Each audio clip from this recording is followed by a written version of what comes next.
Assalamualaikum warahmatullahi wabarakatuh.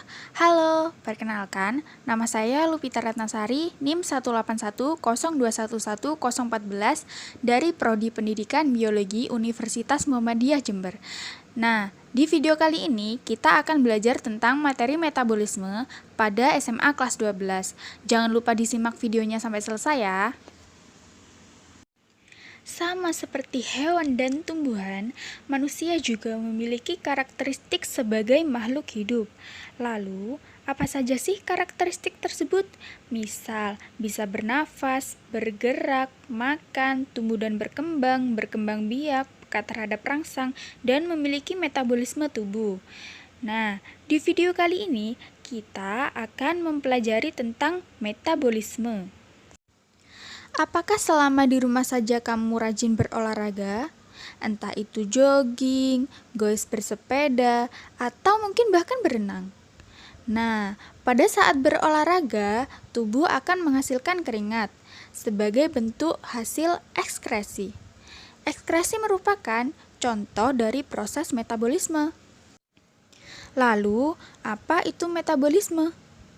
Sederhananya, metabolisme adalah proses kimiawi yang terjadi di dalam tubuh makhluk hidup. Untuk apa proses kimia tersebut terjadi?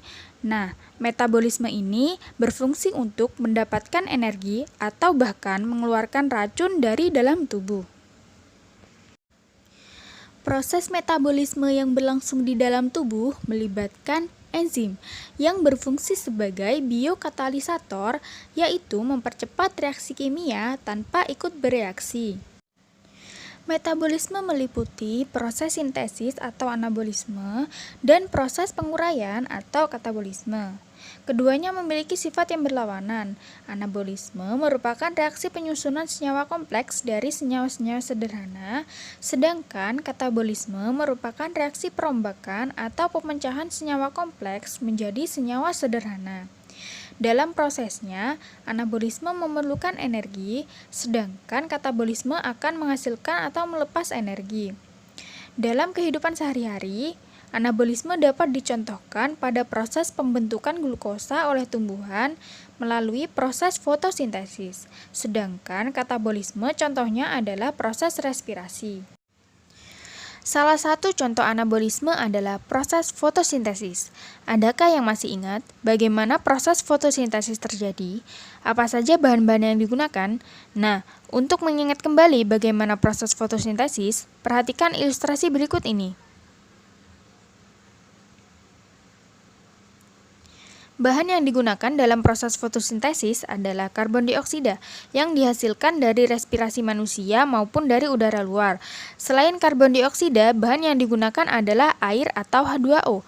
Bahan-bahan tersebut dibantu oleh cahaya matahari dan klorofil yang ada pada tumbuhan sebagai tempat fotosintesis.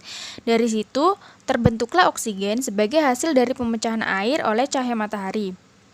Ringkasnya, proses fotosintesis memerlukan karbon dioksida dan air dibantu oleh cahaya matahari dan klorofil sehingga terbentuk glukosa dan oksigen. Selanjutnya adalah proses katabolisme. Contohnya adalah respirasi. Tapi sebelum kita pelajari bagaimana prosesnya, apa kamu sudah tahu apa tujuan bernafas? Supaya tetap hidup. Oke, tentu saja. Atau untuk pertukaran antara oksigen dan karbon dioksida, itu juga tidak salah kok. Fungsi respirasi atau bernafas adalah salah satunya untuk menghasilkan energi. Pada saat kamu makan, makanan yang mengandung karbohidrat akan dipecah menjadi glukosa, yaitu molekul gula yang lebih sederhana sehingga bisa diserap oleh tubuh. Karbohidrat yang sudah dipecah menjadi glukosa, kemudian oleh darah akan dibawa ke sel-sel tubuh melalui proses respirasi untuk mendapatkan energi dalam bentuk adenosim trifosfat atau ATP. Nah, itu dia pembahasan tentang metabolisme. Semoga video ini bisa bermanfaat buat kalian semua. Terima kasih sudah menonton video ini. Kurang lebihnya mohon maaf. Wabillahi taufiq wal hidayah. Wassalamualaikum warahmatullahi wabarakatuh.